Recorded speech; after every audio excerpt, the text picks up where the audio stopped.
Hi, Shiraz. Thank you so much for joining the Great Legal Mind show at LawWiser. Hi, Aman. Thank you for having me. So, in fact, Shiraz, I've been actually seeing you doing a lot of interesting work, not only as a lawyer, but I think you're also instrumental in doing a lot of things, for gender equality and rights for individuals, etc. I actually wanted to. The first question I have is basically in that direction that I saw a very interesting thing that you're quite instrumental in setting up the India chapter of Women's White Collar Defense Association, and that happened right during the lockdown, when everybody was like trying to figure out how to you know uh, you know get back to the business and all of that. You had actually set up something totally new and different, and which is doing very well. So tell us something about this whole thing and what it means for women in India. Okay, Aman, the India chapter of WWCDA was established, right during pandemic on 2nd June 2020 by me and two other ladies, Rupinder Malik, she is in Jaisagar, and Shaguna Sodhi. Um, Pursuant to growing trend of white collar practice in India, the chapter was established to help to put India on the map of white collar practice. The chapter has pan India presence with members spread across the country. We have very senior members like Indira Jaising, Geeta Luthra, and our membership is open for senior women professionals at this point of time. The chapter seeks to build relationship between women in India with its global counterparts and who work in diverse range in this practice.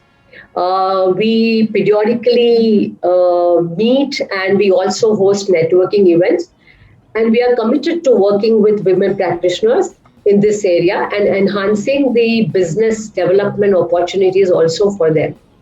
So we are also helping younger women in this area by giving them internships, etc., so that they can also develop in this white collar practice group, basically. So just a question that it could be for any practice for that matter. Like it could be women in M&A, women in competition. What exactly? Why exactly? White Collar Defense Association. So Why this exactly? association was formed many years back by in US by women doing practice in this area, and there was no India chapter. So we decided to have an India chapter on this. Okay. And how is white collar crime practices structured in your own organization? So sometime I joined Dual, I think in 1999, and sometime in 2000 I created a specialist group at Dual Associates on anti-corruption and white collar crimes. Since then, the firm has this practice group going, and we handle various advisory as well as litigation assignments, corporate investigations, etc. And they all work under me on this area. Okay. If you actually look at the overall women representation, it's basically like, if I talk about, company boards, it is quite abysmal. So I understand that you're doing some work in, white collar crime area, particularly for women. Um, you know, how about, women's representation in the boards? What are your views on, SEBI mandating, a requirement to have women on board? How corporates are actually looking at something like that? Do you think, it is only just a tick in the box from compliance viewpoint, or, there is there's some real work happening in this? Someone, as you are aware, the Companies Act 2013 made it mandatory to have at least one woman director on the board of the company. But to my mind, there is more. This is more on paper than and yet to translate into practice and culture. It's a mindset issue and acceptance issue, which is not still happen in the way it should happen. Uh, Post this also, women currently holds around 17% board position in corporate India. However, they hugely lag behind when it comes to leadership position on the company's board. Uh, Having a woman on a board but ignoring her contribution obviously is not adding value to the organization. Actually, taking views of diverse board will bring new and fresh perspective and ideas on the table. But this is not just India problem. World over, if you see women representation on the board is a concern, and necessary regulations are put in place to address this glaring problem. For example, way back in 2008, if I'm not mistaken, Norway made it compulsory for all listed companies to have at least 40% of their board seats for women. And today, Norway tops the list. So I guess in countries like that, there will surely be women's voice, and this ratio itself will help. But in India, still, I think lots need to be done on this area. Yeah, in fact, a lot of Scandinavian countries are doing far better than the rest of the world as far as Yeah, women. even better than US. Yeah, and but I wanted to check with you. Is it because there is no funnel for women to really rise to the top? What exact? I mean, so one thing is basically mindset problem, but do you think this is also to do with not having enough women? Because I hear people saying that we are looking for independent directors, women independent director, but there are not enough of them available, and so. You really So think so? I wanted to actually ask you. No, I think definitely to my mind, it's a big excuse that there are not enough women available to be on the board. The truth is, the companies are not making required efforts to meet and know women who have potentials to be on the board.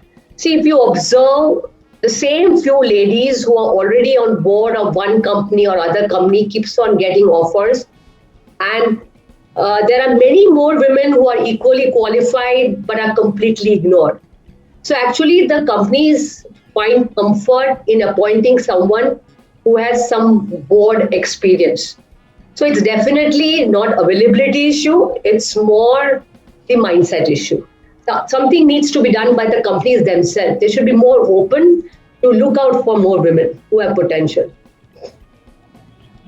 Okay, so let me just come back to the legal community. I think there is a significant gap in the number of women at the senior level as compared to men. And today's episode is so much more special for us because today we have you as our guest on the Great Legal Minds. So, what are your thoughts on bridging this gender gap and breaking barriers among the legal fraternity in India as far as women are concerned? See, Aman, when I started out in 1986, the legal profession was predominantly filled with men. So what I see today, a lot has changed since then. But today also, as you rightly point out, although number of lady solicitors or lawyers in the law firm are almost equal to male counterparts at junior level, the number drastically drops when it comes to a partner level or senior level. Now, speaking for myself, over the years, my life, I have worked very hard, and in fact, I was made a salaried partner when I was just 29 or 30. But nevertheless, the journey was very challenging. We women have to play multiple roles with huge expectation, and it is here that work-life balance becomes very important. To my mind, there is the reason why there are not many women on the partner level in the prestigious law firm is because women have to juggle their career with raising their family, running their household. This makes it very difficult for them to hit the pinnacle. However, I do notice with my junior lawyers and my juniors working for me also a great shift with the younger generation. Today, young women lawyers are very assertive, very ambitious, and they want to, and they are very vocal too. This is a good shift. I must also add that we women should break all the barriers and boundaries and achieve all that we aspire.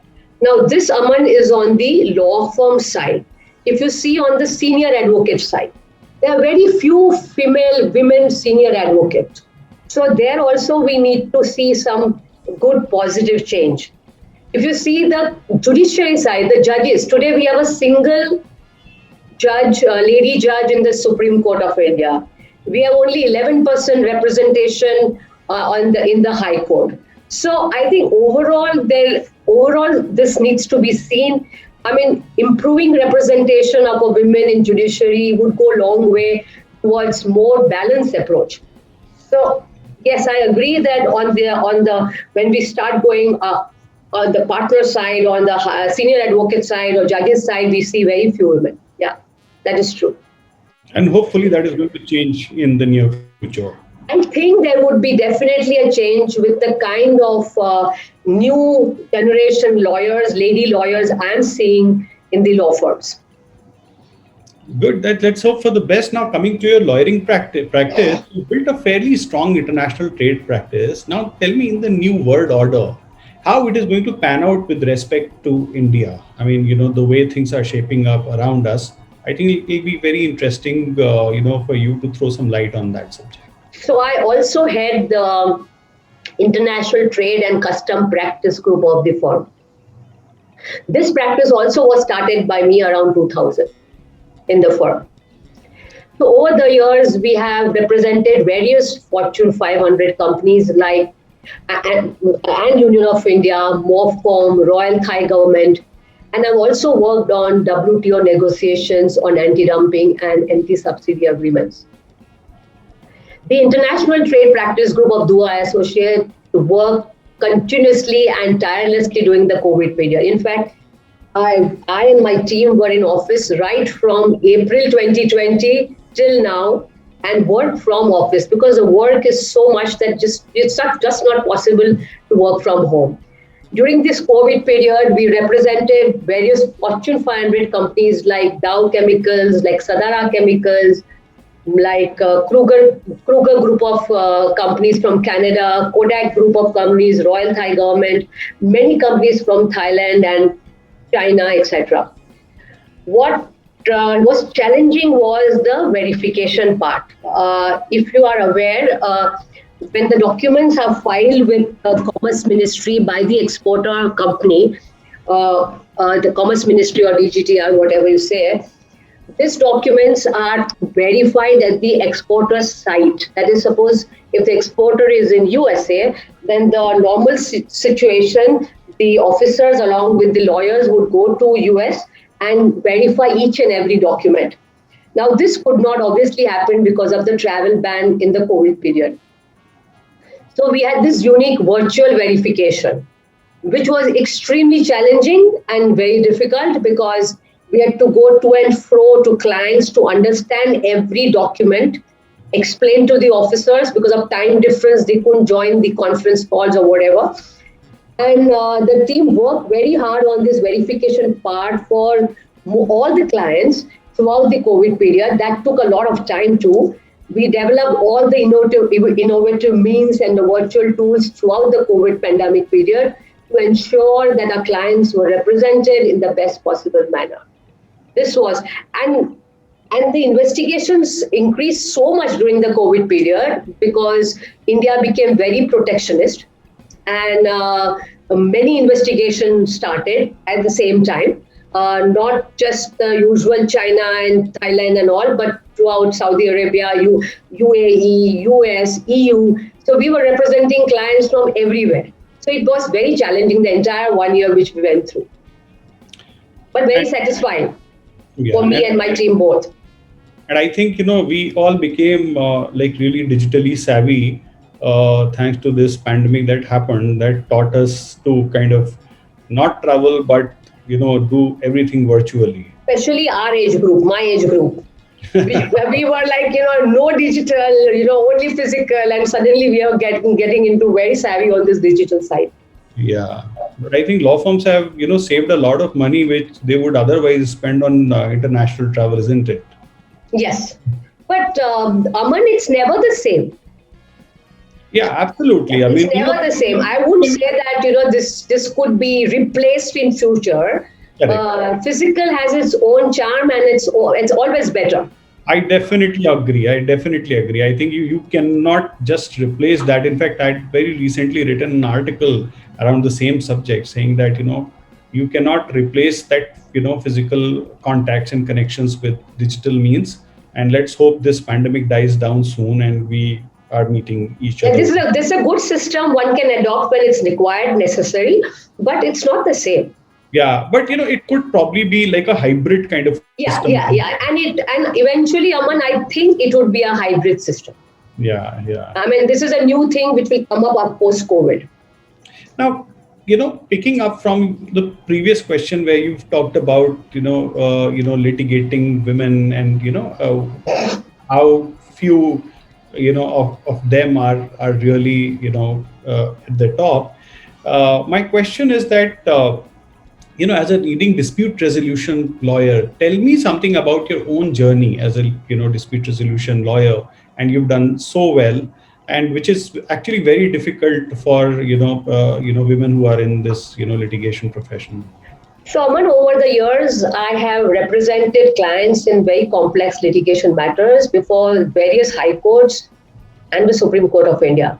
I'm a solicitor from Incorporated Law Society, Bombay, and I am also advocate on record, Supreme Court of India. As I mentioned to you earlier, when I started out in 1986, we had very few women in the profession. So, to that extent, acceptance was not easy, not only from the male peers, but also clients. So, I started with a corporate partner in Crawford Bailey, Mr. A.R. Wadia, and subsequently joined another law firm, which was predominantly a litigation firm. So it is here that I got maximum exposure and opportunity. Fortunately, my senior, Mr. Drew, had very great confidence in me and allowed me complete independence on my briefs. As a very junior lawyer, I remember briefing senior advocates alone, like Mr. Chagla, Mr. Suresh Parekh, Mr. J.I. Mehta, Mr. Khatu Cooper, and I have learned so much from them, and also also received so much of confidence going forward after working with such senior advocates. Later, when I moved to Delhi, I joined Dua Associates. That was when I was around 36, 37. So I, along with other two partners, Mr. Bhushan and Mr. Bhatnagar, we formally started the litigation department in Duas at that point of time. That was around in 1999. Here too, Mr. Dua gave us all required support, including marquee clients, and which definitely helped me to grow my practice at that point of time. But all said and done, Aman, the journey was very challenging. I had to play multiple roles. I was a young mother and with huge expectation. So that part every woman has to go through. To my mind, the challenges faced by women lawyers generally, not that I have faced all of them, is gender discrimination, work-life balance, gender wage gaps also. A lot of time I've seen that, sometimes even sexual harassment. So it is a challenging journey, but I mean, whoever is listening and younger lawyers, they should not get disappointed, because if I could do it, they can also do it. It's not that it's not possible. Absolutely, absolutely. Now, tell me, what are the areas you are passionate about, Shiraz? I'm a very fierce feminist. So any cause on that, I would definitely like to take up. Like you must have read or known that I have filed a petition before the Supreme Court of India against the judgment of Gujarat High Court, Of course.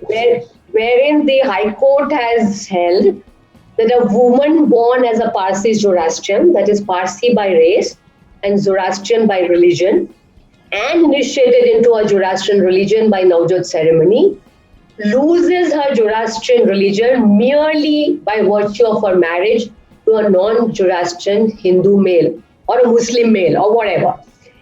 And result thereof, she cannot enter the fire temple, she cannot go to any religious places, and worse is, she cannot even attend the last rites of her parents.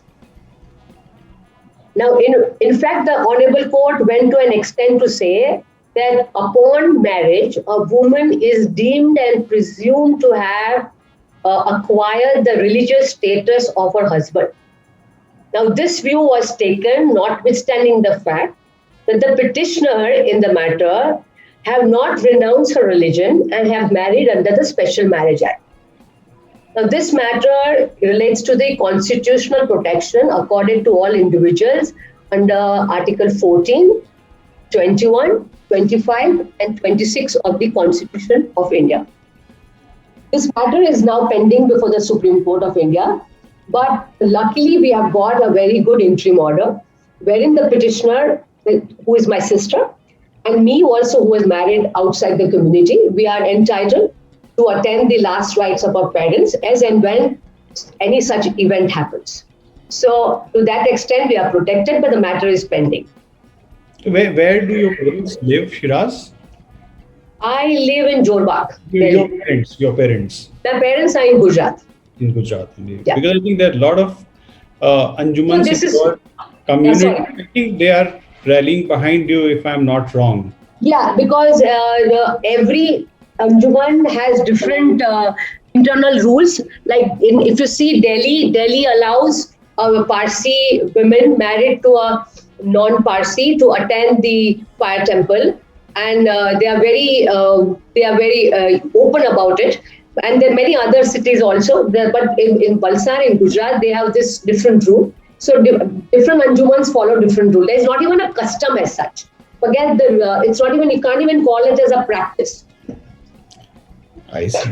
I see. I really wish that this ends and Supreme Court rules what is really right in this case, and which is Yeah, just children's because right you're a to woman, you can't be outcasted like this. It is absolutely wrong. absolutely, absolutely wrong. So I think that is something which I can say that is writing on the wall, and I really hope that it works out in your favor. I have just one last question for you, Shiraz. What is your message for the young professionals who are making their entry into the legal field, and particularly these young girls who are making entry into this industry? Learning from your own journey, how can what is your advice to these people? So, Aman, my advice to all young lawyers, whether women or not women, is there is no shortcut or there is no magic wand to become a successful lawyer. Only hard work, complete dedication, and loving each day what you do will take you there. You have to be honest to your brief, honest to your client, and maintain very high integrity at all times, and enjoy being a lawyer. I think Personally, I would say, to me, success is a journey and not an end point. And I strongly believe that recipe of success is hard work and never give up approach. So I guess that applies to all the lawyers, or all the younger lawyers who are joining the profession. I think the moot point over here is that enjoy your profession and Enjoy your work. I mean, whatever you are doing, I mean, you should enjoy what you are doing. yeah, exactly. Yeah. Exactly. Yeah. I think this is something which I really enjoy. Yeah, good. I'm following it quite fiercely. I started this pretty late in life, but I think this is something which I really love. I get to meet with interesting people like yourself. So this is super. Thank you so much, Hiraz, for your time. Thank you. And Thank you, Aman. your lovely conversation to our viewers. Thank you very much. Thank you.